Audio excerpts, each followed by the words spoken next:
Muy buenos días, tengan todos ustedes, todos aquellos que nos siguen a través de las redes sociales. El Centro Universitario de Ciencias Económico-Administrativas y la Sociedad de Alumnos de la Licenciatura en Administración Gubernamental y Políticas Públicas les da la más cordial bienvenida a esta inauguración de la octava semana de la administradora y el administrador gubernamental y políticas públicas. Y bien, el día de hoy nos acompañan, saludaremos a quienes estarán participando y nos acompañan el día de hoy.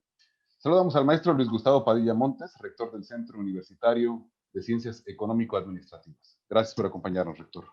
Muy buenos días. De la misma forma, saludamos al doctor Mauricio Merino Huerta. Él es director del Instituto de Investigación en Rendición de Cuentas y Combate a la Corrupción del Centro Universitario de Ciencias Económico-Administrativas. Buenos días.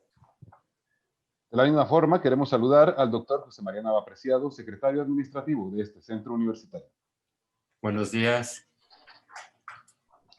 Perdón, le cambié es secretario académico de este centro universitario. Una disculpa, doctor. Queremos saludar al doctor José Alberto Becerra Santiago, jefe del Departamento de Políticas Públicas del Centro Universitario de Ciencias Económico-Administrativas. ¿Qué tal? Muy buenos días. De la misma forma, saludamos al maestro Alejandro Briceño Torres, coordinador de la licenciatura en Administración Gubernamental y Políticas Públicas del Centro Universitario. Muy buenos días a todos. También nos acompaña Eder Alfonso García Pizano, presidente de la licenciatura en Administración Gubernamental y Políticas Públicas. Gracias, buenos días. Y bien, para dar inicio con nuestro evento, le dejaré en el uso de la voz a Eder Alfonso García Pizano, presidente de la licenciatura en Administración Gubernamental y Políticas Públicas. Adelante, Eder. Muchas gracias. Muchas gracias. Quiero compartirles esta semana. Presento y agradezco a los ponentes aquí presentes. Muchas gracias por participar en la octava edición de la Semana de la Administradora y el Administrador Gubernamental, en el cual nosotros estaremos hablando nuestro eje principal sobre las instituciones emergentes anticorrupción en el Estado y cómo podemos abordarlo nosotros los jóvenes de la carrera de Administración Gubernamental. Y este es un espacio que queremos invitar a todos los presentes, queremos invitar también al centro universitario, queremos también invitar a toda la red a que se sume a esta participación de la octava semana del administrador y la administradora gubernamental, en el cual el día de hoy tenemos invitado al doctor Mauricio Merino, quien es director del Instituto Anticorrupción, el cual nos platicará un poquito sobre este tema, pero hacerle la invitación a todas las personas que nos van a acompañar durante esta semana. Esta semana consta de 4 días donde estaremos hablando temas y herramientas emergentes anticorrupción. Esto para que los universitarios tengan una herramienta más y tengan esta interacción con las personas y los personajes tan distinguidos que vamos a tener de invitados durante esta semana.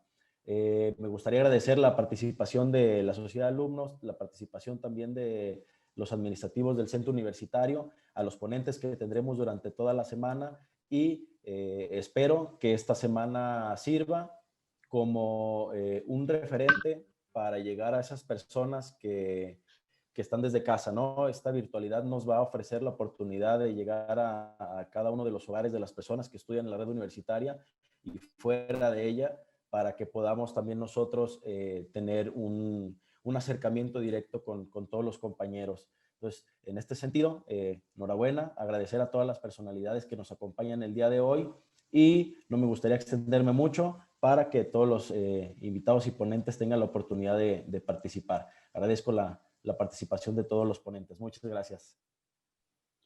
Muchas gracias, Eder Alfonso García Pizano, presidente de la licenciatura en Administración Gubernamental y Políticas Públicas. Gracias por tu participación.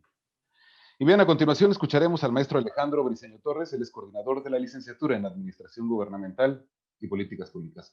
Adelante, maestro. Gracias. Buenos días a todos. Bien, pues felicitar al presidente de la Sociedad de Alumnos, Eder García, por la organización de esta semana de la administradora y el administrador gubernamental. Y qué mejor que iniciarla con este invitado de honor, el doctor Mauricio Merino, quien tiene una trayectoria muy amplia. Yo lo sigo mucho como lector y ahora como compañero en el Departamento de Políticas Públicas, dirigiendo este instituto de investigación en rendición de cuentas, que estoy seguro hará un aporte muy importante al departamento, al CUSEA, a la Universidad de Guadalajara en general, y sobre todo a esta temática tan interesante. Me gustaría resaltar un tema muy importante. Yo como coordinador de la licenciatura en Administración Gubernamental y Políticas Públicas, estoy al pendiente del desarrollo de la trayectoria escolar de los estudiantes, y dentro de la trayectoria escolar precisamente tenemos un área especializante que los estudiantes en algún momento de su formación deben de tomar, y precisamente es el tema de rendición de cuentas. Entonces, creo que es muy pertinente, muy oportuno tener la participación el día de hoy en esta mesa moderada por el doctor Becerra con un tema que es fundamental. Las instituciones que se encargan del tema de la vigilancia, de la rendición de cuentas. Creo que la Universidad de Guadalajara es líder en el tema de la rendición de cuentas desde hace muchos años. Está muy metida toda la institución en trabajar el tema de rendición de cuentas por una razón muy sencilla. Es una obligación, es un derecho constitucional que tienen todos los ciudadanos de conocer qué hacen las autoridades de cualquier nivel de gobierno, de cualquier institución pública. En ese sentido, me da mucho gusto, insisto, en tener y compartir el día de hoy la mesa con el doctor Mauricio Merino, a quien ayer leí su columna muy interesante, por cierto, y bueno, va a ser un honor escucharlo.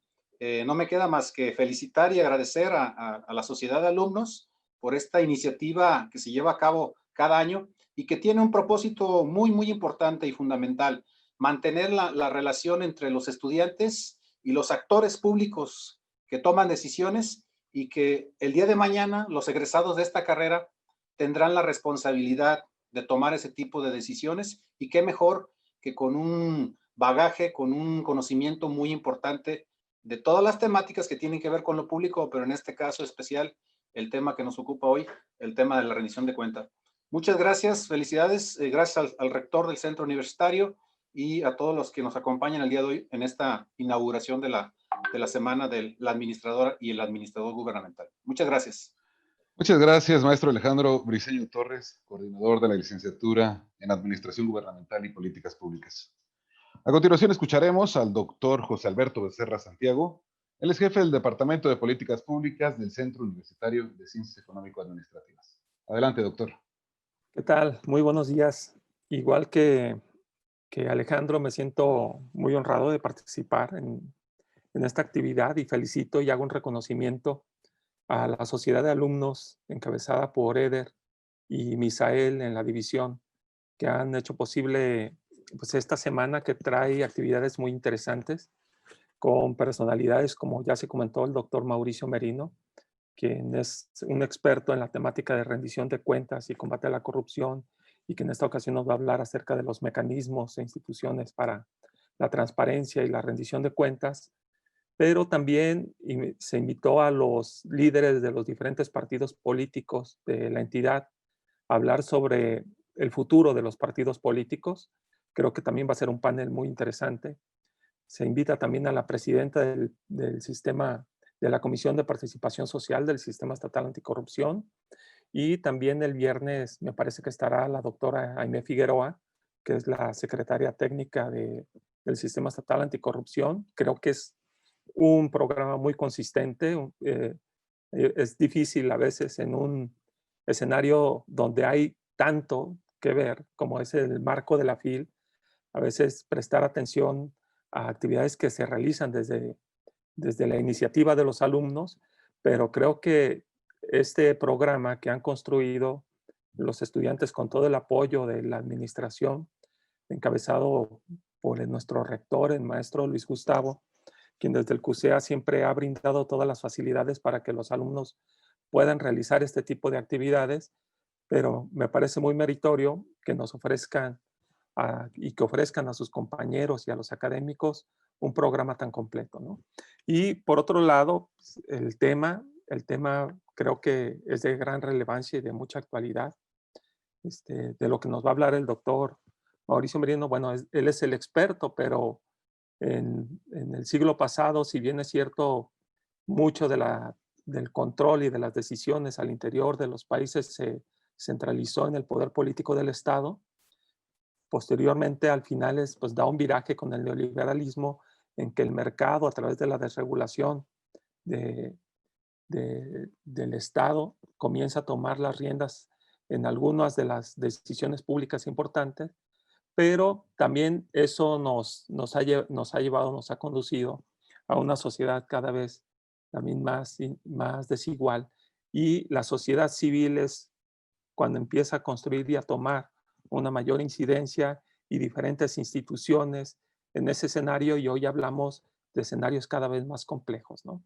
Y en este sentido, esta coordinación entre estos diferentes entes que se disputan, se podría decir la coordinación social, nos ofrecen un panorama que es cada vez más complejo, y hablando de toma de decisiones, pues siempre será importante la cuestión de la rendición de cuentas y la transparencia, porque la información, pues, es la base de alguna manera de- del poder político, y también faculta o otorga empoderamiento a la sociedad para también tener una participación política más importante, ¿no? Entonces, creo que los temas que han elegido han sido temas muy pertinentes, y yo los felicito, y me congratulo mucho de estar participando como moderador en esta mesa. Muchas gracias. Muchas gracias a usted, doctor José Alberto Becerra Santiago, jefe del Departamento de Políticas Públicas. Y bien, para continuar con nuestro programa, le dejaré en el uso de la voz al maestro Luis Gustavo Padilla Montes, rector del Centro Universitario de Ciencias Económico-Administrativas, para que nos dé sus palabras y haga la declaratoria inaugural. Adelante. Muchas gracias. Bueno, primeramente es un gusto comunicarme en esta mañana con la comunidad estudiantil de la licenciatura en Administración Gubernamental y Políticas Públicas en un momento pues tan interesante. Ya lo decían quienes me antecedieron, Alberto y Alejandro. Es muy importante que estudiantes, como es el caso en este momento de Eder y todo el comité, que ha hecho un excelente trabajo para hacer esta semana, pues ellos mantengan el liderazgo y el espíritu, ¿no? De siempre estar concitando que en estas jornadas se exploren temas tan trascendentes como el que va a ser dedicado y que ya refirieron previamente. Yo quiero hacer énfasis antes de proceder con la inauguración en que me parece de muy relevante que esta semana se haya realizado.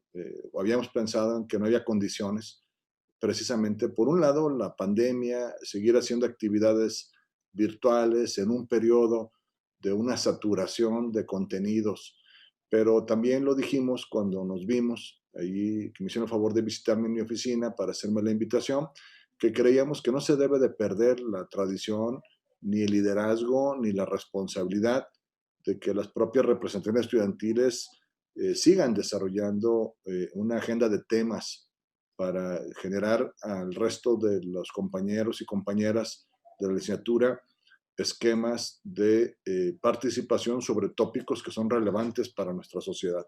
Por eso creo que esa es la diferencia de la Universidad de Guadalajara. Esta es una universidad que se ha formado por lideresas y por líderes estudiantiles, ¿no? Que han tenido una participación notable, no solamente en las organizaciones estudiantiles, sino también en el frente de la academia, en donde son ustedes quienes se ocupan a través de jornadas como esta de crear espacios para el análisis y debate de ideas y crear espacios en donde nadie nos puede censurar, en donde se puede hablar con mucha libertad sobre tópicos críticos para nuestro país, para nuestra sociedad, y en donde la universalidad del conocimiento se pone a disposición de las y los universitarios. Esta es la Universidad de Guadalajara, este es el CUSEA, en donde nos proponemos siempre escuchar a las mentes más lúcidas, pero también hacer una contribución como estudiantes. Yo siempre le digo a mis estudiantes, y por cierto, paréntesis, me da doble gusto estar en esta mañana, pues primera porque soy parte del Departamento de Políticas Públicas como académico. Segundo, porque esta es mi pasión profesional, el campo de la administración, las políticas públicas, todo lo asociado a lo público, a gobierno, ¿no? Es mi pasión profesional, así que tiene un sentido muy particular. Y yo les decía entonces que el trabajo que hacen ustedes como estudiantes, incluso de cuestionarnos a nosotros mismos, ¿no? De preguntarse por qué son las cosas así, esto es lo que hace relevante a nuestra universidad. La universidad que se ha trazado una agenda de seguir siempre a la vanguardia, y por eso esa es lo que hace la diferencia, y particularmente en un centro universitario como el CUSEA, en donde tenemos una de las fortalezas de este centro, son ustedes, las y los estudiantes. Por eso felicito mucho, y también quiero decir que es importante mencionarlo, esta licenciatura en Administración Gubernamental y Políticas Públicas, de acuerdo con los registros que tenemos, se creó en el 2006 y atiende a un reclamo social. Fíjense bien, el reclamo era en su momento, y creo que sigue siendo vigente, mayor participación del Estado en la procuración del bienestar social a través de mecanismos públicos, el llamado a la instrumentación de políticas públicas que compensen el funcionamiento de los diferentes elementos de una sociedad.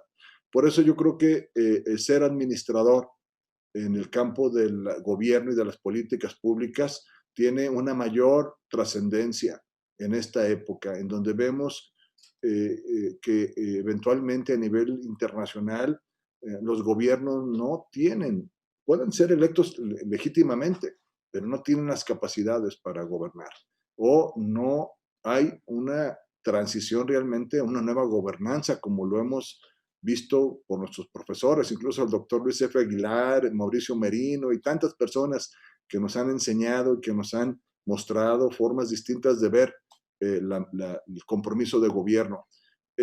Tenemos que tomar conciencia entonces que nuestra licenciatura cobra un papel muy relevante. Yo como rector del centro universitario me siento muy honrado, incluso de ser profesor también de este programa, de esta licenciatura, porque yo sé que con el trabajo que está haciendo el Departamento de Políticas Públicas en la División de Economía y Sociedad, y por supuesto con el respaldo de su servidor y de todo el equipo de la Rectoría, vamos a seguir impulsando esta licenciatura.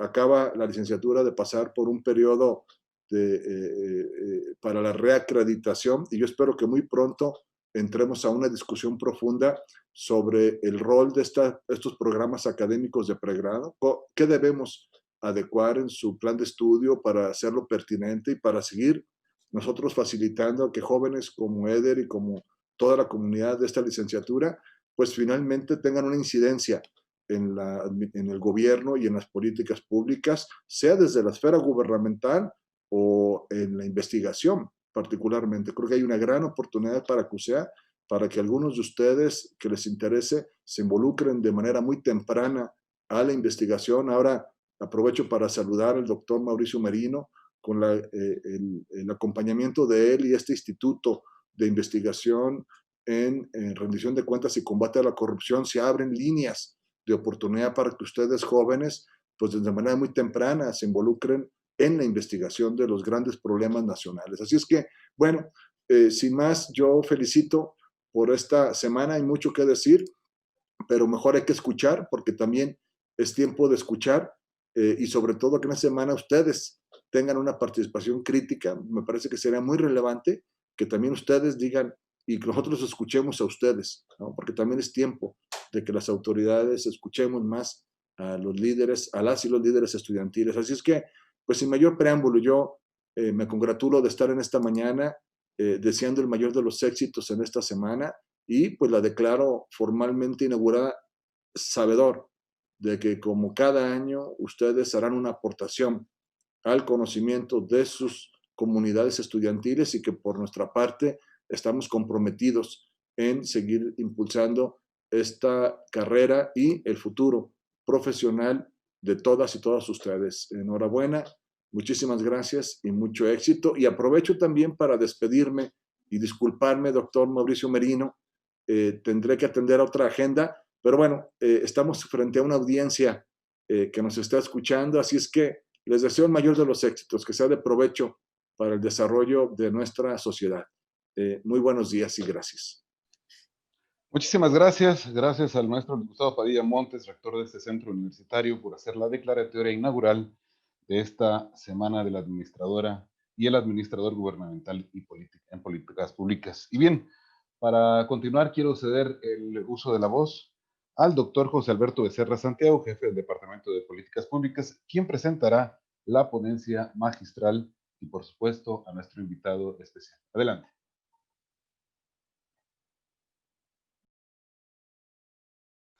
No se escucha, doctor. Perdón, gracias, Alejandro.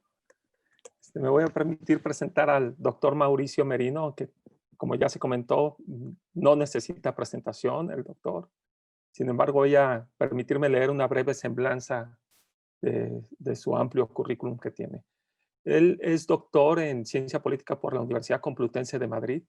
Actualmente dirige el Instituto de Investigación para la Rendición de Cuentas y Combate a la Corrupción, justamente en este Centro Universitario de Ciencias Económico-Administrativas de la Universidad de Guadalajara. Es presidente del Consejo Consultivo de la Comisión para la Reconstrucción de la Ciudad de México, coordinador de la red temática del Programa Nacional de Investigación en Rendición de Cuentas y Combate a la Corrupción del CONACYT y presidente del Consejo Nacional de Nosotras, Nosotros. Además, forma parte del Sistema Nacional de Investigadores en el nivel 3 y participa como analista político en diversos programas de radio y televisión, además de contar con una columna de opinión en la prensa. Fue consejero electoral del Consejo General del Instituto Federal Electoral, miembro del panel externo de revisión para el acceso a la información del Banco Interamericano de Desarrollo. Fue gerente internacional del Fondo de Cultura Económica y director de la División de Administración Pública del Centro de Investigación y Docencia Económica, el CIDE. Ha sido profesor en el Colegio de México, en la Universidad Nacional Autónoma de México, en la Facultad Latinoamericana de Ciencias Sociales y ha sido profesor visitante en la Universidad de California en San Diego e investigador en el Woodrow Wilson Center for International Scholars. Fue presidente de la Asamblea Consultiva del Consejo Nacional para Prevenir la Discriminación, el CONAPRED, y también miembro del grupo redactor del proyecto de Constitución Política de la Ciudad de México. Ha escrito y coordinado más de 30 libros, entre los que se encuentran los más conocidos: La Transición Votada, Crítica a la Interpretación del Cambio Político en México, Políticas Públicas, Ensayos sobre la Intervención del Estado en la Solución de Problemas Públicos, Desiguales, Invisibles y Excluidos, La Participación Ciudadana en la Democracia, y entre otros, sus títulos más recientes son Gobierno Local y Combate a la Corrupción, un nuevo diseño municipal en México, Transparencia y rendición de cuentas en la reconstrucción, la gestión de la emergencia nacional en México, y Transparencia, rendición de cuentas y combate a la corrupción, el municipio en la encrucijada. Pues, doctor, muy bienvenido, lo dejo en el uso de la palabra. Les comento rápidamente la mecánica. Ustedes pueden participar a través de la página oficial del CUSEA del Facebook, pueden estar escribiendo sus preguntas que se leerán al final de la conferencia de la ponencia del doctor Mauricio Merino. Si da oportunidad de tener un intercambio con ustedes, pueden irlas haciendo y nosotros estaremos retomando las preguntas más relevantes para poderlas hacer al final.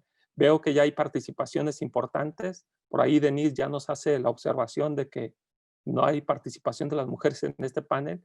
Denise, va a haber participación de mujeres en los próximos días. Están, como ya lo dije, la doctora Nel, la doctora Aimé Figueroa, pero se toma en cuenta la observación. Espero que la sociedad de alumnos también tome nota del asunto. Adelante, doctor Merino. Doctor Becerra, muchas gracias. Me despido del rector porque sé que tiene que ir a sus actividades y aprecio mucho su bienvenida. Quiero decir que estoy pues cumpliendo 2 meses de pertenecer orgullosamente a esta comunidad en el Instituto de Investigación del que ya se dio cuenta, y me siento doblemente privilegiado, no solo por estar en el Departamento de Políticas Públicas que dirige el doctor Becerra. Me da muchísimo gusto que ahí haya que dado este instituto hay una afinidad natural, intelectual, hasta ideológica y de simpatía que seguramente va a hacer muy fácil la producción intelectual y académica. Y bueno, apenas recién llegado, ya digo 2 meses, Eder, gracias por el privilegio, gracias por la oportunidad de intercambiar con las y los alumnos de este departamento, de este estupendo centro de estudios de la segunda universidad más importante de México y una de las más importantes de América Latina, de las universidades de habla hispana del mundo.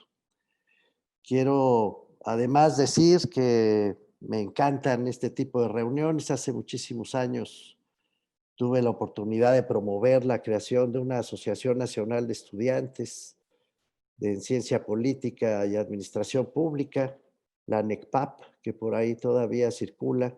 Estoy hablando de hace ya muchas décadas. Ahora que el doctor Becerra leía algo de mi currículum, lo único que me viene a la cabeza, querido doctor, es la edad, más que los méritos.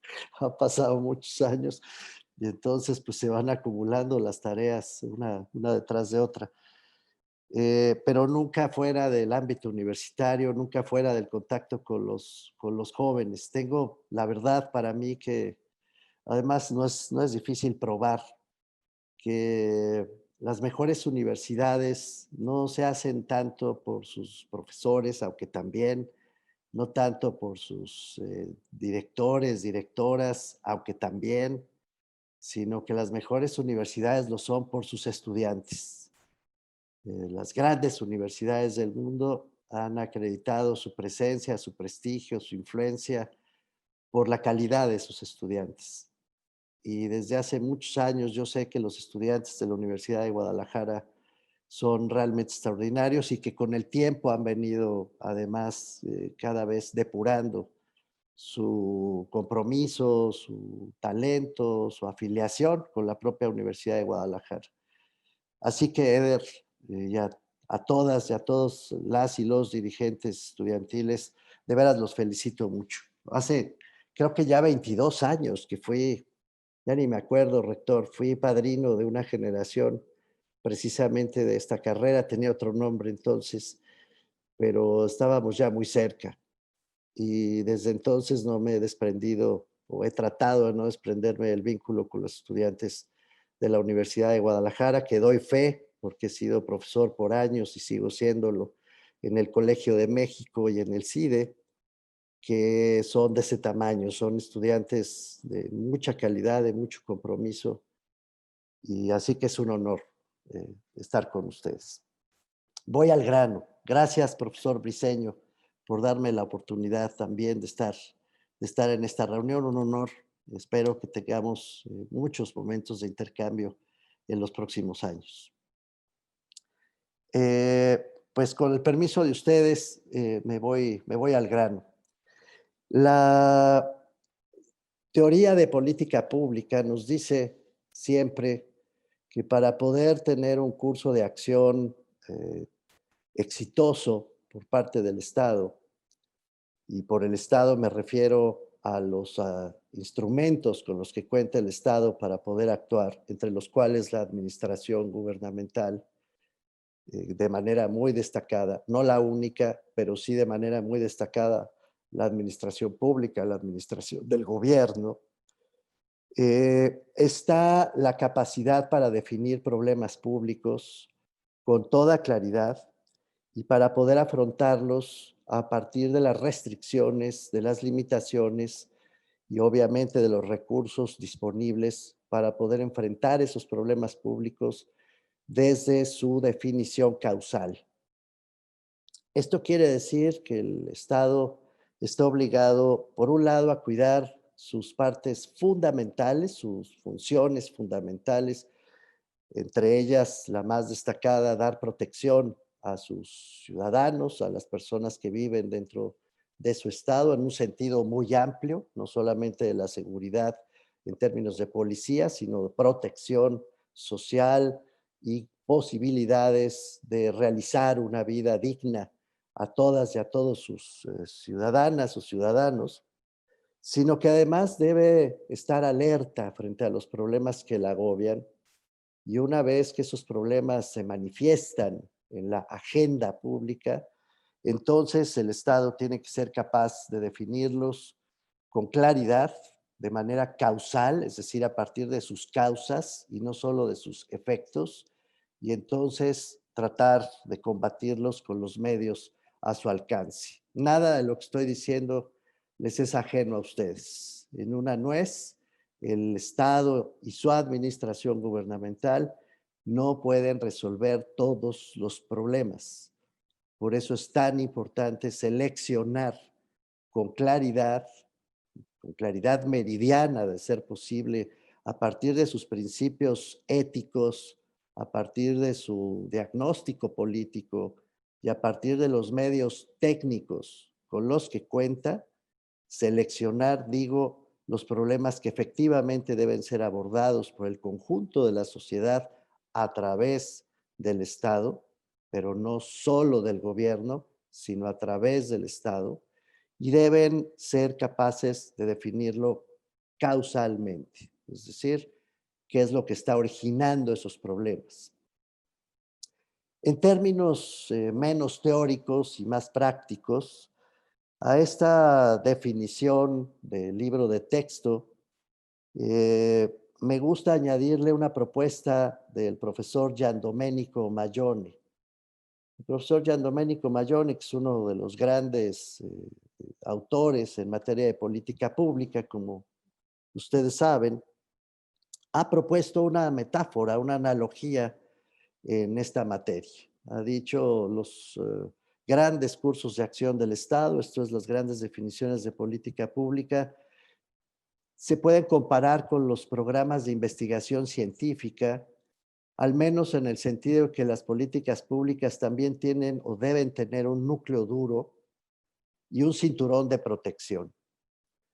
Sabemos en los programas de investigación científica identificar dónde hay biología, o dónde hay química, o dónde hay física, o dónde hay psicología, porque cada uno de estos programas tiene un núcleo duro de conocimientos que define esas áreas, esas disciplinas científicas.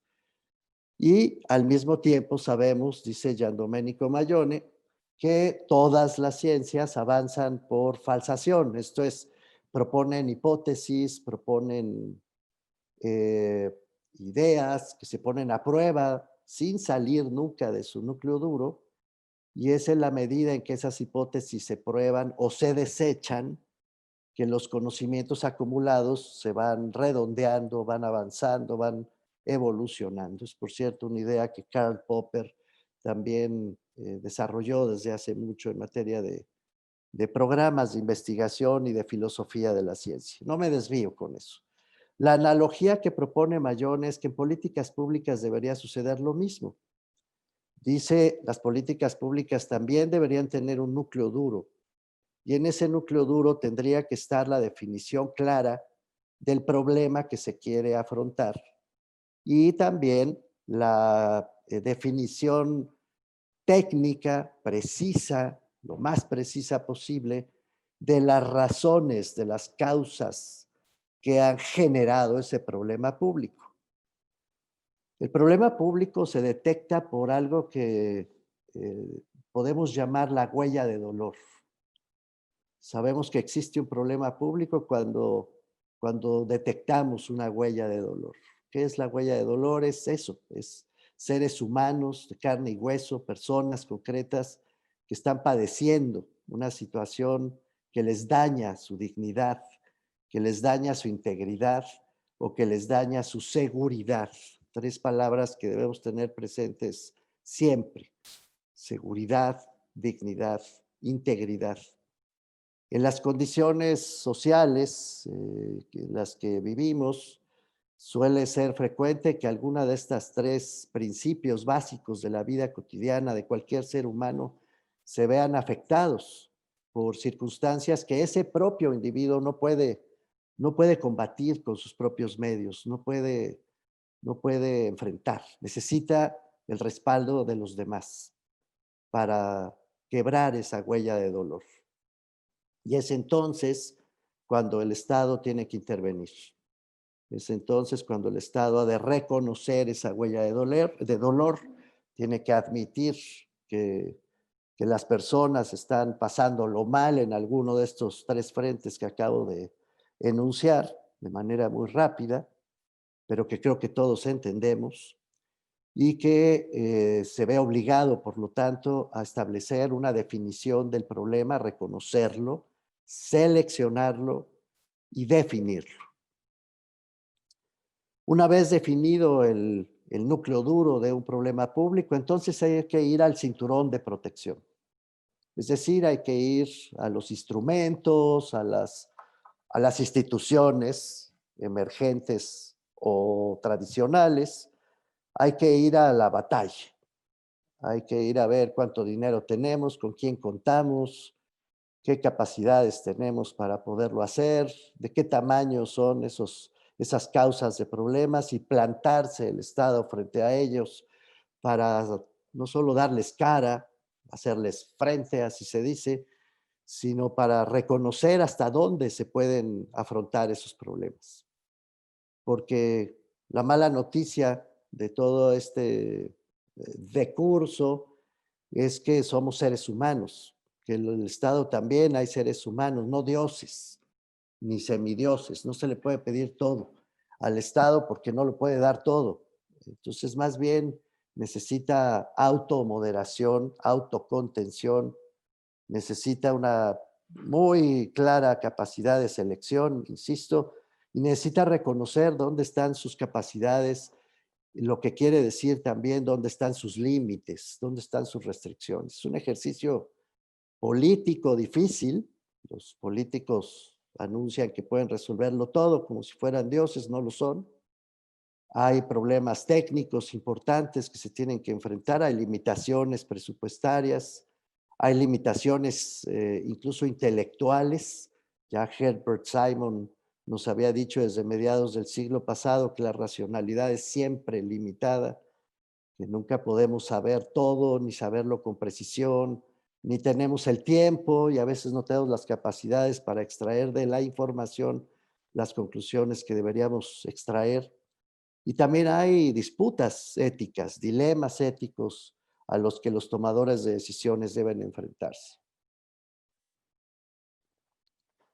Reconstruyo entonces lo que llevo dicho.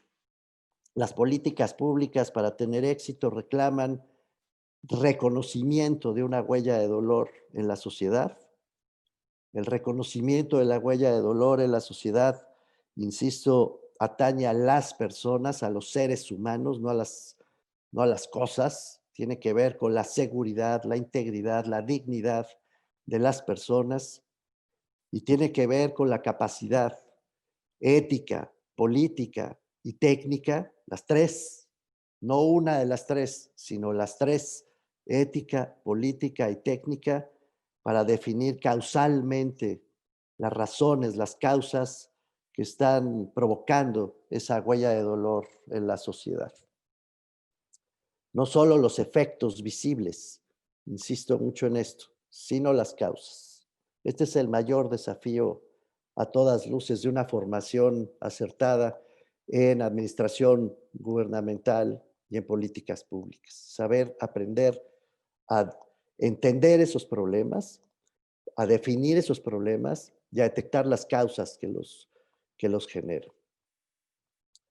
Bueno, pues he aquí, queridas, queridos estudiantes de estos programas, que seguimos sin tener una definición causal de la corrupción. Es seguramente uno de los mayores desafíos políticos, técnicos y éticos que tiene nuestro país. Hemos visto a la corrupción en sus efectos. Hemos visto que la corrupción es a todas luces captura del Estado. Que la corrupción sucede, como dice Robert Klitgaard, desde hace muchos años, uno de los grandes autores en estas materias, sucede cuando hay un monopolio de la autoridad, cuando alguien monopoliza la toma de decisiones, no no se somete a los demás, sino monopoliza. Cuando esa persona o ese grupo o ese gobierno que monopoliza además toma decisiones discrecionalmente, discrecionalmente quiere decir sin explicar los motivos, las razones, las rutas que finalmente le llevan a tomar esas decisiones, y cuando hay ausencia de rendición de cuentas. La ecuación de la corrupción, así la llama Robert Klitgaard, es M más D menos rendición de cuentas, es decir, monopolio más discrecionalidad menos rendición de cuentas igual a corrupción. Es la ecuación desde hace mucho, desde los años finales de los 70, principios de los 80 del siglo pasado, que Robert Klitgaard nos propuso esta definición, y desde entonces seguimos tratando de hacerla nuestra y de convertirla en una política pública. Sabemos que la corrupción es captura. Esto sí lo sabemos con absoluta certidumbre. Un grupo, una bandería, una persona, en fin, grupos de poder se adueñan del Estado, se adueñan de los cargos públicos, los reparten discrecionalmente, deciden quién sí, quién no, por simpatía, por afinidad, por cercanía política o partidaria. Se adueñan de los presupuestos, deciden a dónde va el dinero sin dar cuenta de por qué. Por cierto, recientemente terminamos de editar un libro muy bien hecho de Gabriel Farfán, ya se los pondré, Eder, en sus manos para los compañeras y compañeros estudiantes de la universidad, que analiza 50 años de asignación presupuestaria en México a nivel federal y prueba con datos inequívocos esto que estoy diciendo. La asignación presupuestaria no responde a criterios claros en 50 años, es decir, desde Echeverría, desde el gobierno de Echeverría hasta acá. No ha variado mucho el criterio de que el dinero, en lugar de pertenecerle a la gente, en lugar de pertenecerle a las políticas públicas diseñadas en función de la huella de dolor de las personas, le pertenece a quienes tienen ese dinero en sus manos. Son ellas, ellos los que han decidido hacia dónde, con muy poco contrapeso de las diputadas, de los diputados. Y desde luego sin obedecer tampoco al presupuesto que se aprueba. Cambia cada año, lo modifican conforme evoluciona el ejercicio fiscal. Entonces, se adueñan, digo, de los puestos, se adueñan de los presupuestos, se adueñan de las decisiones, y después todo este aparato es envuelto en un discurso ideológico, en un discurso político, en un discurso que quiere persuadir, convencer o vencer o derrotar a quienes se le oponen. Así fue durante los años del autoritarismo priista clásico, en aquellos años que en mi generación llamábamos la docena trágica. Fueron 2 sexenios seguidos, ¿se acuerda, profesor Briceño, de Echeverría y López Portillo? Un desastre absoluto. Así fue durante el giro, después de aquella docena trágica, el periodo que empezó tímidamente como liberal y luego fue francamente neoliberal. Así fue también, y qué tristeza me da decirlo, con el cambio de mandos en la presidencia de la República, en la promesa de la transición democrática, que se volvió alternancia política, pluralidad, sí, pero que no logró modificar esta lógica de captura del Estado por los grupos de poder, y todavía estamos lidiando con ese problema. Es decir, infortunadamente la lógica de la captura del Estado ha sido un continuo en los últimos años, décadas de nuestro país, y todavía no acabamos de definir con claridad, a pesar de saber frasearlo, a pesar de saber decirlo y a pesar de saber estudiarlo, no hemos logrado una definición sobre qué es la corrupción y, por lo tanto, qué es lo que tenemos que combatir causalmente. Hemos avanzado, sin embargo, en la búsqueda del derecho a la verdad, poco a poco, a tropezones. Pero sabemos que para poder derrotar la captura del Estado, uno de los instrumentos principales es el derecho a la verdad, el derecho a saber, el derecho a tener acceso a la información pública, pero también a procesarla, también a hacerla nuestra y en consecuencia a devolver a las autoridades no solamente la gratitud por habernos entregado información, sino ideas, propuestas, capacidades de respuesta que están no solo en los aparatos gubernativos, sino en el conjunto de la sociedad. Y ahí hay una batalla política y una batalla administrativa muy importante que todavía se está librando en México. Bueno, es a la luz de esta dificultad de definir, como lo verán ustedes a lo largo de esta semana y como lo discutirán seguramente con las ponentes extraordinarias que han invitado. Tengo mucha simpatía y mucha admiración por la nueva presidenta del Comité de Participación Social del Sistema Estatal de Combate a la Corrupción, colega de la Universidad de Guadalajara, Anel Vázquez, y mucha simpatía también por Aimé Figueroa. Creo que van a aprender ustedes mucho con ellas, pero verán también la enorme dificultad que tienen las instituciones emergentes para poder lidiar con problemas que no acaban de ser definidos causalmente o cuya definición causal todavía está en disputa. Y con esto cierro y avanzo y cierro. Este es el tercer capítulo, digamos, de mi intervención para poder intercambiar con ustedes ideas y responder preguntas. Dada la ausencia de una definición acabada, bien aceptada del problema de la corrupción, es también muy difícil medirla. Y entonces se han producido tres grandes confusiones en el país que lamentablemente han sido aceitadas. Esto no les gusta oírlo a mis compañeras y compañeros del Sistema Nacional Anticorrupción, pero han sido aceitadas por el propio sistema. Es una tristeza. Tres grandes confusiones. La primera y la más importante es que se ha dicho que la corrupción es un delito. Lo dice incluso el mismo presidente de la República, pero lo repiten gobernadores, lo repiten funcionarios, hasta la gente de la calle.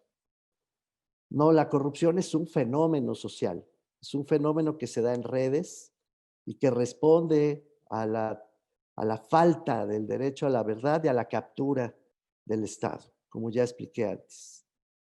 Quienes cometen extorsiones a partir de esa captura, quienes se empoderan con el monopolio, la discrecionalidad y la falta de rendición de cuentas, esos son las personas que cometen delitos o faltas administrativas. Pero lo hacen porque están empoderados, porque se han quedado con el Estado. Pueden extorsionar, pueden falsear la información, pueden cometer cohecho, pueden cometer cualquiera de los tipos penales que efectivamente se traducen por definición en delitos o en faltas administrativas. Pero hemos llegado a tal confusión teórica que creemos, y lo hemos escuchado y repetido impunemente, que creemos que combatir la corrupción equivale a combatir corruptos. El fenómeno de la corrupción no es un fenómeno sistémico que no está en el corazón de la captura del Estado, sino que está en personas malas, en personas abusivas, en personas que han desviado su generosa alma original o algo así, y entonces han acabado corrompiéndose. Por lo tanto, se ha dicho, en mi opinión, hasta la náusea, utilizo con cuidado la palabra, hasta la náusea, que combatir corruptos equivale a combatir la corrupción. Y entonces se persigue a quienes cometen esas faltas y se les mete a la cárcel y se les acusa y hay escándalos públicos y salen en la prensa. Y sin embargo, la corrupción persiste. Y persiste porque no hemos tocado la causa de la corrupción, sino su efecto más visible, o uno de sus efectos más visibles, que es la existencia de estas personas como Lozoya, como Rosario Robles, como el suma y sigue. Ya ni sé quién es el que está de moda ahorita. Siempre hay un corrupto de moda en la prensa. Creo que es no, ahora es Emilio Cebadúa el que está de moda. Pero siempre hay uno de moda. Porque se cree que haciendo eso vamos a combatir la corrupción. Yo he bromeado, hablando en serio, se dicen bromas veras, he bromeado diciendo que se cree que vamos a acabar con la corrupción cuando todo el mundo está en la cárcel. Que a mayor número de personas en la cárcel habrá menor corrupción. Eso se cree, eso se dice, absurdamente. Es un grave error. Perú, por ejemplo, el Estado peruano nos demuestra de una manera dramática el tamaño del error que se comete cuando se cree que meter presidentes y vicepresidentes y jefes de Estado uno detrás del otro a la cárcel y se les acusa de todo, significa combatir la corrupción. Pobres peruanos tienen un Estado hecho pedazos en este momento, se están peleando gravemente por la conducción del Estado y además es cada vez más corrupto el Estado peruano. Es decir, no solo no han combatido el fenómeno de la corrupción, sino que han minado su Estado de Derecho y han adelgazado las instituciones y han impedido que las propias instituciones salgan adelante. Entonces, primera idea que me gustaría poner en la mesa a partir de lo que llevo dicho es que en ausencia de un núcleo duro del fenómeno de la corrupción para poder atacarlo con un cinturón de protección que es el conjunto de presupuestos, instituciones, personal, programas de trabajo, políticas diseñadas, corregidas, sistemas de acción. Ese es el cinturón de protección. En ausencia de ese núcleo duro, pues hemos acabado por confundir la corrupción con la impunidad. Tanto que incluso se mencionan casi siempre juntas.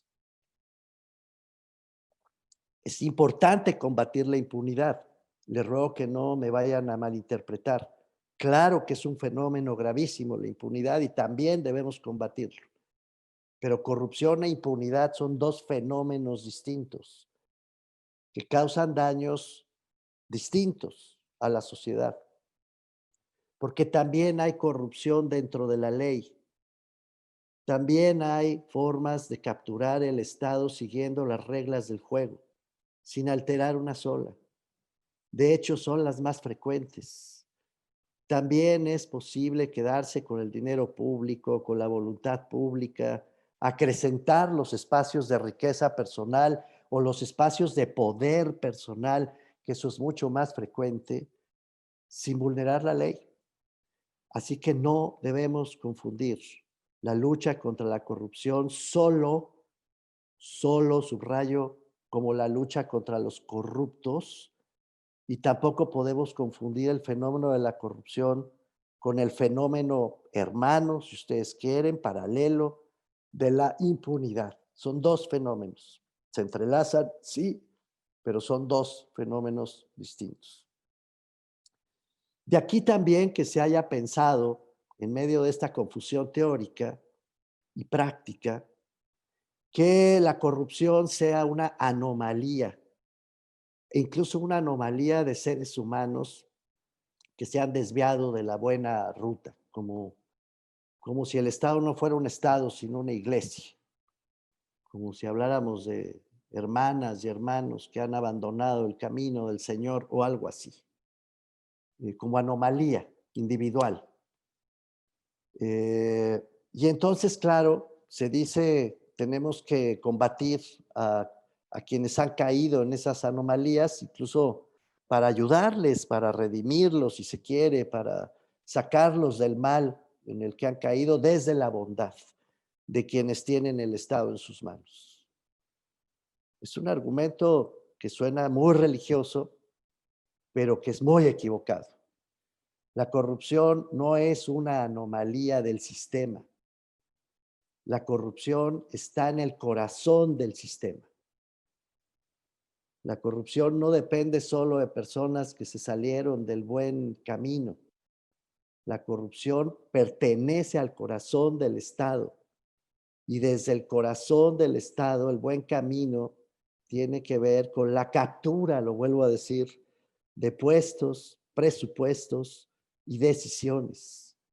Y mientras eso no se entienda y se siga creyendo que se trata de una anomalía de personas malas o desviadas o equivocadas, según la indulgencia que ustedes quieran otorgar, pues la corrupción va a seguir actuando en redes, va a seguir en el corazón del sistema y va a seguir lastimando nuestra capacidad de respuesta para afrontar esos problemas que causan daño a la seguridad, a la dignidad y a la integridad de las personas y a través de las cuales descubrimos la huella de dolor de la que hablé al principio. Bueno, las instituciones que se han creado para combatir este fenómeno, por lo tanto, pues han tenido que lidiar con todos estos errores teóricos, estos errores de apreciación. Por eso están revueltas, por eso están hechas bolas, para decirlo de manera muy simple. No se acaba de entender, por ejemplo, es increíble, pero es la verdad, no se acaba de entender que México carece de un sistema de archivos. Queremos derecho a la verdad, pero no tenemos archivos. La última de las leyes que se emitió en términos de estas instituciones emergentes fue la Ley General de Archivos y no se ha cumplido. Punto, no se ha cumplido. Estamos tan preocupados por perseguir a los corruptos y por meterlos a la cárcel, y las instituciones están tan interesadas en salir en la prensa anunciando que ya tienen otra cabeza ensangrentada entre las manos, que se les ha olvidado hacer archivos. Archivos. Desde el 2008 hay una ley general de contabilidad gubernamental. General, quiere decir para todo el país. Bueno, estamos en 2021 prácticamente y no tenemos todavía armonización contable. Si ustedes quieren comparar cuánto cuesta hacer un edificio público, una carretera entre Zapopan y San Pedro Garza García, yo qué sé, o Huixquiluca en el Estado de México, o San Nicolás el Alto, me da igual, en cualquier lugar del país, no pueden porque no hay contabilidad gubernamental comparable. Yo pregunto en sana lógica, ¿cómo podemos tener acceso a la información si no hay información? ¿Cómo podemos exigir cuentas si no hay cuentas?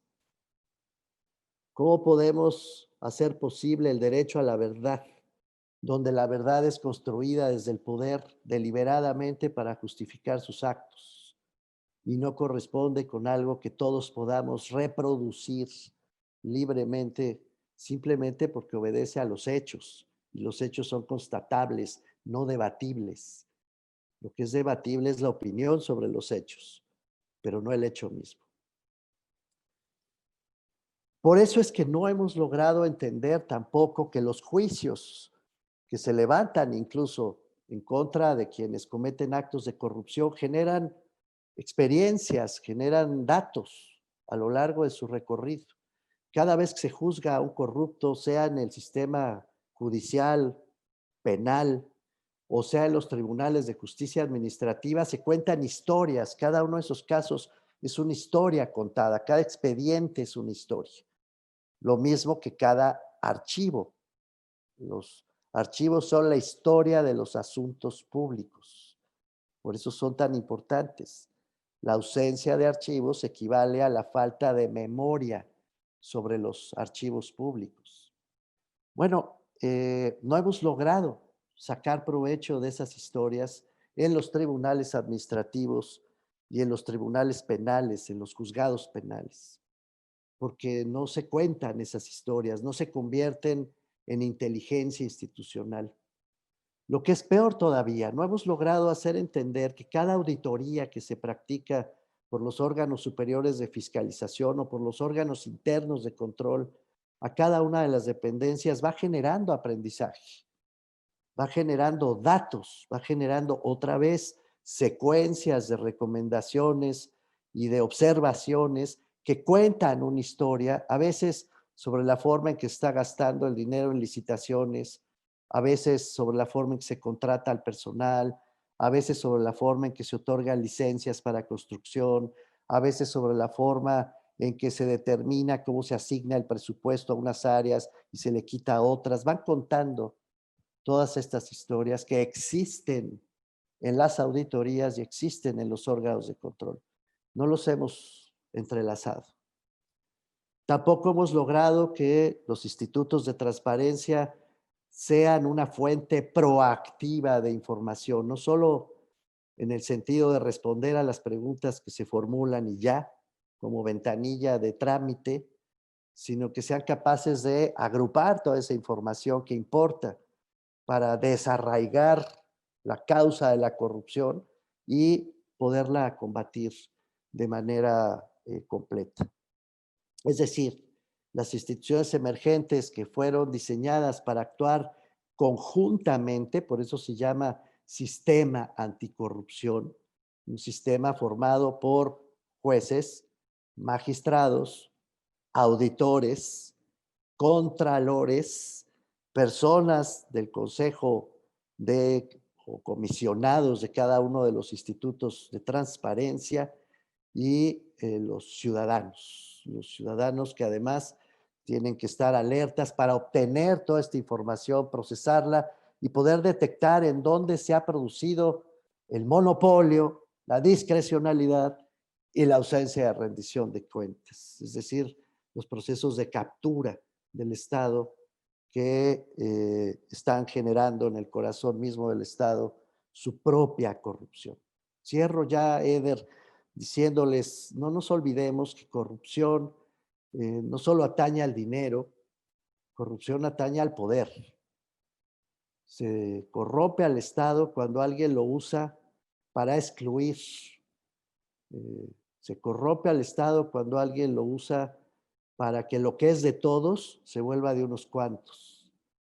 Y se corrompe al Estado cada vez que se esconde la información, se vuelve secreto lo que debe ser público. Y en este sentido deberíamos tener un gran esfuerzo, mucho más esfuerzo, no tanto por tratar de justificar lo que hacemos, mostrando cabezas cortadas, sino evitando que la corrupción se siga reproduciendo. Tenemos un enorme desafío intelectual y administrativo por delante, enorme. Y más vale que nos pongamos todos a trabajar muy pronto porque la mala noticia es que la corrupción sigue avanzando, a pesar de todo. Muchas gracias por escucharme. Estoy atento a sus preguntas y a sus comentarios. Gracias, doctor. Tenemos varias preguntas muy interesantes. Me voy a permitir leerlas, no sé si todas en conjunto, doctor, y ya usted las podrá contestar para tener nada más esta ronda por el tiempo del que disponemos. Como usted quiera, doctor, sus órdenes. Okay. La doctora Elia Marum, quien nos da gusto también que nos siga, nos pregunta, bueno, le pregunta, ¿la rendición de cuentas incluye la responsabilización de los resultados? Y si es así, ¿con qué instrumentos se constata? Paco Castellanos, también expresidente de esta división de Economía y Sociedad, nos dice, ¿cuáles son las herramientas que un gobierno municipal tendría que implementar para garantizar un verdadero Estado de Derecho a tan pequeña escala? Y Denise nos comenta, nos pregunta si es posible diseñar políticas públicas en materia de anticorrupción con perspectiva de género y si afecta de manera diferente la corrupción a las mujeres que a los hombres. Quiero en este sentido sí hacer un anuncio. Justamente el instituto que dirige el doctor Mauricio Merino tiene una línea que tiene justamente que ver con perspectiva de género y combate a la corrupción. Igual, posteriormente le podríamos mandar a la compañera un documento con el que se justifica la creación de esa línea si nos compartiera su correo. Óscar García nos pregunta si considera que el Sistema Nacional Anticorrupción ataca el fenómeno de la corrupción o solo interviene en los efectos. Y Rubén Castillo, que si es indispensable que las fiscalías se desconcentren del Estado para que las investigaciones se realicen con mayor independencia. Gracias, doctor. Contesto entonces esta batería.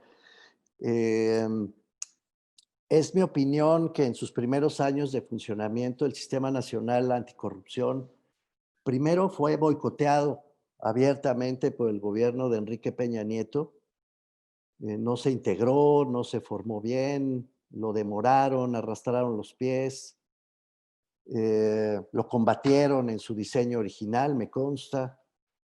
Es decir, lo boicoteó abiertamente. Nació, pero nació boicoteado. Entonces no acabó de integrarse, no acabó de perfeccionarse. Lo quisieron capturar. Qué paradoja, ¿no? Un sistema diseñado para combatir la captura acabó capturado.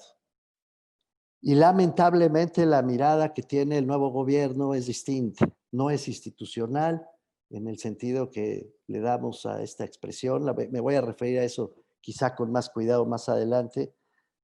Tiene una mirada sí de anomalía y sí tiene una mirada de impunidad. El presidente lo ha dicho, no soy injusto con esta expresión, el presidente lo ha dicho casi todas las mañaneras, es el tema más repetido en su discurso público. La corrupción es un asunto de corruptos, más que de, es decir, eliminado el sistema neoliberal, afirma él, ya se acabó la corrupción. Las frases son del presidente, no mías. Y una vez eliminada la causa de la corrupción, que es solo el sistema neoliberal, entonces hay que atacar a los corruptos en lo individual. Es otra forma de ver a la corrupción como anomalía, o otra forma de decir buenos contra malos, o personas que se han desviado del camino correcto. Entonces, un gobierno lo boicoteó y el otro gobierno prefiere no hacerle mucho caso al sistema nacional anticorrupción. No lo ha eliminado, lo ha respetado, eso hay que reconocerlo, pero tampoco lo ha potenciado, no lo ha preferido 1000 veces la idea de la persecución de corruptos que la consolidación de estas instituciones. Como ustedes saben, el INAI mismo ha sido muchas veces atacado desde la presidencia de la República, ha sido atacado el propio sistema anticorrupción. Él preferiría, el presidente, que hubiera un solo órgano, la Secretaría de la Función Pública. Repito, lo ha dicho él, no es una interpretación, que se dedique a eso, a detectar dónde están las personas corruptas, pues ir sobre ellas. Entonces sí, no solamente el Sistema Nacional Anticorrupción no ha acabado de nacer bien, sino que además está hecho bolas. Con excepción de Jalisco, y lo digo de veras, Jalisco tiene un comité de participación social muy potente y muy proactivo y muy fuerte y muy visible, pero compañeras, compañeros, no es así en el resto del país, ni siquiera es así en nivel nacional. Ustedes saben que el Comité de Participación Ciudadana Nacional tiene a un muy destacado jalisciense, Jorge Alatorre, también de la UDG, y a otra persona, a José María Cruz Lesbros. Es un comité de participación ciudadana de 2, que hacen lo que pueden, van peleando por puerta en puerta. Soy venturosamente amigo de los 2, sé que hacen lo mejor que pueden, pero la mayor parte de los comités de participación ciudadana y buena parte de las secretarías ejecutivas de los sistemas se han vuelto como policías. Es decir, les preocupa mucho la idea de la impunidad más que el de la corrupción. Porque nos dicen, es que queremos ver resultados, y confunden el resultado con el efecto, como perfectamente se ha preguntado No pude anotar los nombres, abuela pájaro, pero quien hizo la pregunta de ataque a efectos, pues ni eso, porque hay tantos hechos de corrupción. Pregúntenle a Manuel Bartlett, que, que no, ni siquiera los efectos acaban de ser completamente atacados.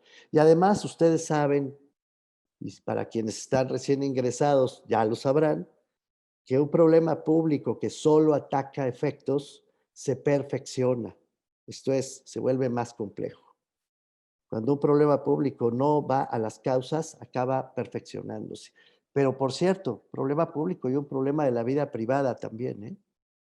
Si uno se la pasa peleando con los efectos y no es capaz de enfrentar las causas, los problemas se vuelven horribles en la vida privada y en la vida pública también.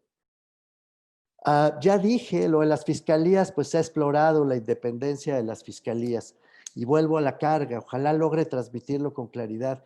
No es que sean autónomas del presidente o no, que claro que es mejor que no respondan órdenes las fiscalías, eso es obvio.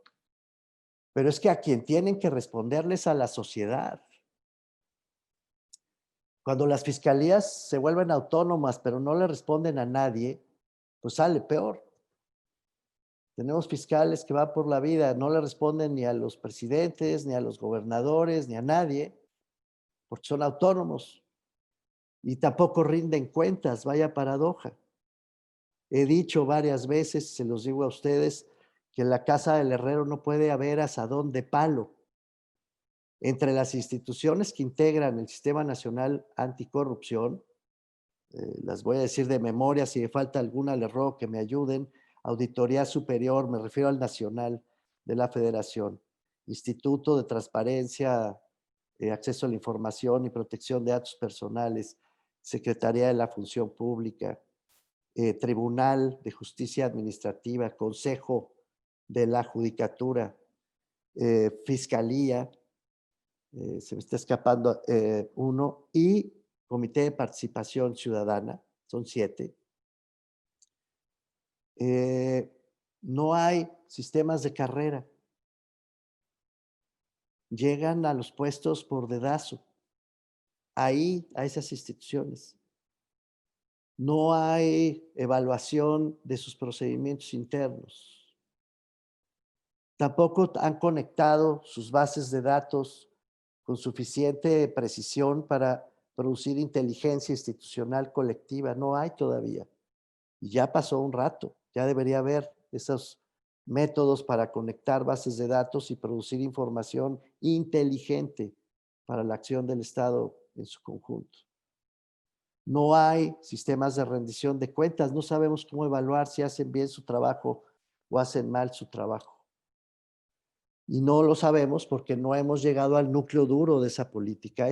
La primera pregunta me pareció particularmente relevante. No se responsabiliza por la ausencia de resultados. Qué triste. Se responsabiliza por el mal uso de los recursos públicos, pero no por los malos resultados. Es decir, un servidor público puede hacer un desastre, siempre y cuando, ya lo decía yo al principio, lo haga con apego a los procedimientos y a la ley. Es ridículo. El único sistema de rendición de cuentas que tenemos es el sistema electoral. Es decir, oiga, usted ya hizo muchos destrozos, ya le tocó gobernar, ahora que venga el otro. Pero incluso de eso nos estamos vacunando. Ya tuvimos varias alternancias, ya regresamos al PRI, ya resalimos del PRI, ya estamos ahora con Morena y no hay un sistema en el que la rendición de cuentas se pueda dar de manera cotidiana en función de los resultados esperados. Aprovecho incluso esta pregunta para insistir en algo que había yo dicho antes. El presupuesto público es el instrumento, el único que tenemos para saber a dónde va el dinero y qué debemos esperar de ese dinero. Es como, lo he dicho en términos, perdónenme la analogía, familiares, ¿no? A ver, chaval, ¿no? Yo que sé, a mi hijo adolescente, vete aquí a la tienda de la esquina, te voy a dar este dinerito para que te traigas leche, ¿no? Para la malteada. Aquí hay un dinerito, vete a la tienda y regresas. Y el tipo va y se lo compra en gansitos, yo qué sé, se lo gasta en papas.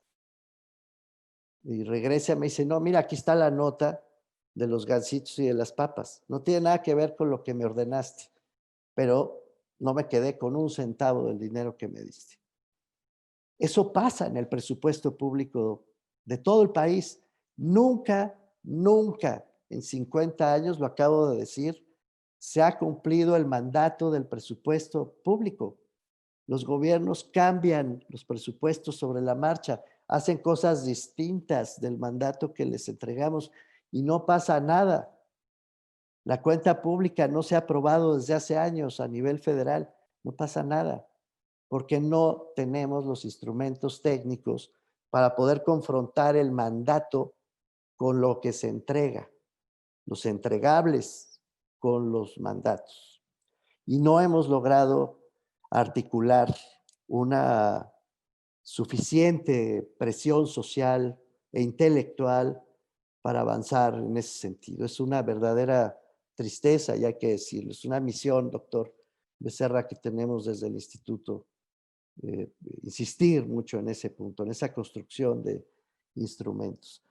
Los municipios tendrían que ya haber avanzado en sus mínimos, y los voy a repetir. Es lo mínimo que haya un sistema de archivos en cada municipio. Es lo mínimo que haya un sistema de registro del gasto en cada municipio. Es lo mínimo que haya un sistema de acceso a la información en cada municipio. Ya, no avanzo más. Es el colmo, lo digo cada vez que puedo, que uno abra en internet el portal de Missouri, del estado de Missouri, Missouri Accountability Portal. Véanlo. Abran Missouri Accountability Portal. Van a tener datos actualizados de Missouri al día de ayer. De ayer, ¿saben por qué? Porque todo está informatizado ya. Los municipios lo mínimo que tendrían que hacer es poner esa información sobre sus ingresos y sus gastos al alcance de la población. Es perfectamente posible hacerlo. Es técnicamente viable hacerlo. Es más, ni siquiera es difícil hacerlo, dadas las condiciones de avance de la tecnología. Pero no lo hacen porque tienen capturado, ya me van entendiendo, tienen capturado al Estado. Y entonces, como tienen capturado al Estado, prefieren usarlo para acrecentar su poder, para no arriesgarse a que los critiquen y para acrecentar su riqueza cuando de plano son unos corruptos. Pero también es corrupción acrecentar el poder propio en detrimento de los demás. Sí hay una preocupación muy importante sobre la perspectiva de género, Denise. Segunda intervención de Denise, ya tengo ganas de conocerla en este sentido. Será un placer. Justamente ayer, en una deliberación con el grupo, con las personas con las que yo participo, que se llama Nosotros o Nosotras o Nosotres, ustedes elijan porque la tercera O es una X, es una organización que preside el ingeniero Cuauhtémoc Cárdenas y que tiene, en fin, personas que yo respeto mucho. Hablábamos justo de la perspectiva de género como consecuencia de la pandemia y como consecuencia de la falta de respuesta del Estado mexicano frente a los problemas concretos que se han derivado de la pandemia. Y hacíamos un pequeño listado, no es exhaustivo, no lo lean como un trabajo de investigación académica, es solo el fruto de una conversación, pero sí tengo a la vista el listado. Decíamos, en primer lugar, lo que más ha golpeado es el empleo público. Ha caído el ingreso y ha caído el número de empleos. Ha caído, por lo tanto, la capacidad de vida cotidiana, de darle calidad a la vida cotidiana de millones de familias. Los datos hablan de 10 millones de personas que han entrado a la zona de pobreza, de incapacidad de satisfacer sus necesidades básicas como secuela de la pandemia. Y por lo tanto, hemos visto además que tenemos un encierro en la casa cuando hay casa. Con mucha frecuencia la familia se encierra a vivir situaciones de verdadero agobio. Y todo eso pesa sobre todo sobre las mujeres. La política de cuidados, se le llama, recae sobre las mujeres. Son las mujeres las que tienen que sacar la casta para sacar adelante a la familia. Esta historia de que la familia es la mejor institución de seguridad social, en realidad se refiere a las mujeres. Son las mujeres las que cuiden a los ancianos, son las mujeres las que de manera sustantiva se encargan de los niños y de lidiar con este sistema educativo abstruso en el que estamos viviendo. Son las mujeres las que tienen que dar la cara. Son las mujeres a todas luces el grupo más lastimado dentro del marco de la pandemia. Y es también el grupo más lastimado por los actos de corrupción efectivamente consumados, porque se las excluye y se las deja fuera de la posibilidad de incorporación plena a los derechos que las protegen. Sí es muy importante la perspectiva de género, porque son las personas más golpeadas por estos asuntos. La corrupción es muy masculina, digamos, y tenemos que combatirla también con esa mirada. A sus Muy bien. órdenes. Muy bien. Como estamos en el límite ya del tiempo, pues no me resta a mí sino agradecer al doctor su participación, invitar a los compañeros de la licenciatura, académicos y alumnos, a las otras actividades que se habrán de estar desarrollando durante esta semana. Y también yo creo que valdría la pena, doctor, hacer un pequeño comercial también Sí. del 9º Seminario Internacional Sí. de Federalismo y Combate a la Corrupción en América Latina, que organiza justamente el doctor Mauricio Merino con un grupo también más amplio a nivel nacional, que es el programa también de investigación para el combate a la corrupción, en el que participan varias instituciones y que profundizará todavía más en estos temas y sobre el tema del federalismo. Viene Alina Mongiu, doctor Becerra, qué bueno que lo dice usted. Va a participar Alina Mongiu, que es una de las grandes autoras actuales en materia de corrupción. Viene Catalina Botero con nosotros, viene el auditor superior de la federación, viene una larga lista, está todo el programa en el programa de la FIL. Van a discutir 5 gobernadores de 5 distintos partidos el problema del federalismo y la corrupción. Va a ser una mesa muy interesante el sábado. Entonces, gracias por recordarlo. Creo que vale la pena que las y los estudiantes le echen un ojo a todo ese programa. Muy bien. Bueno, sin más, no sé si el doctor Alejandro Briceño también hace un momento quería comentar algo. Muy rápido, doctor Merino. Si pudiera hacer una pregunta muy rápida de un tema que mencionó. Usted mencionó el tema de los comités de participación social, que no están integrados en la mayoría de las entidades federativas. Si nos pudiera rápidamente decir cuál es la relevancia de integrar los comités de participación social en esta inacabada cadena del Sistema Nacional Anticorrupción. Sí están integrados, profesor Briceño, o sea, sí existen, incluso están organizados, se reúnen, hablan. Por cierto, Aimé Figueroa tiene ahí una enorme autoridad, ¿no? Sobre el conjunto es muy reconocida, muy querida en el conjunto de los comités de participación, en fin, solo para subrayar la importancia de Jalisco. Por cierto, dicho sea de paso, yo cuando me preguntan cómo tomé la decisión de venirme para acá, siempre les contesto, bueno, es que salí de Madrid para irme a Barcelona, ¿no? O sea, Jalisco está haciendo cosas de una enorme relevancia, de veras, de una enorme importancia para el país, para todo el país. Bueno, entonces, sí están integrados, están tratando de seguir el modelo de Jalisco, ahí la llevan, Quintana Roo lo hace más o menos bien, están integrados. El problema es que no acaban de saber qué hacen. En medio de esta confusión conceptual, vamos a publicar, de hecho, bueno, se va a presentar, por cierto, en el mismo seminario internacional, doctor Becerra, creo que lo dijo usted, una de las cosas del programa que va a ser, no quiero mentir porque no tengo el programa a la vista, pero se va a presentar los resultados de una investigación que acabamos de terminar en el marco de este programa que hoy está en CUSEA, que ya tiene su casa en CUSEA, una investigación con el World Justice Project, que como saben es esta organización a nivel global que va midiendo el pulso del Estado de Derecho en todo el globo. Y a mucha honra, la representación del World Justice Project, pues ahora está en CUSEA, para México, para todo el país.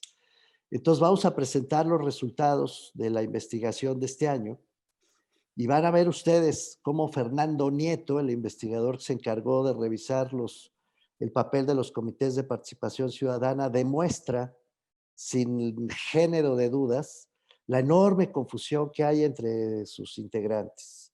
Muchas creen que es impunidad, ya lo dije antes. Otras creen que se trata de atajar la anomalía y de otras que hay que, en fin, están hechos bolas. No acaban de entender que el papel del Comité de Participación Ciudadana es crear las condiciones de exigencia pública con toda la sociedad para que los órganos que forman parte del sistema no tengan asadón de palo en la casa del herrero, para que hagan su trabajo impecablemente bien y para que si no lo hacen, pues ni modo, les caigamos a palos, en el mejor de los sentidos, no literal, sino social, político, democrático, para exigir que hagan su trabajo con atingencia. Pero no lo tienen claro. A eso me refería, profesor Briceño, y ese es otro desafío muy importante por delante. Muchas gracias. Sí, hay varias actividades relacionadas con el World Justice Project, que es el día 7 de diciembre, doctor, en talleres, con Alejandro González, con Leslie Solís. Tienen justamente presentación de información de resultados de ese proyecto. Y hay talleres también el lunes siguiente, por si se quieren inscribir. Espero que todavía haya lugar, porque ya llevamos un montón de gente inscrita, pero creo que sí se pueden meter todavía, por si quieren seguir talleres puntuales, por cierto. Muy bien. Bueno, pues agradecemos mucho su participación, doctor. Le agradecemos a la Sociedad de Alumnos y los invitamos a seguir las actividades de esta 8ª semana de la administradora y administrador gubernamental que organizan la Sociedad de Alumnos. Y pues sin más, nos despedimos de ustedes. Muchas gracias a todos.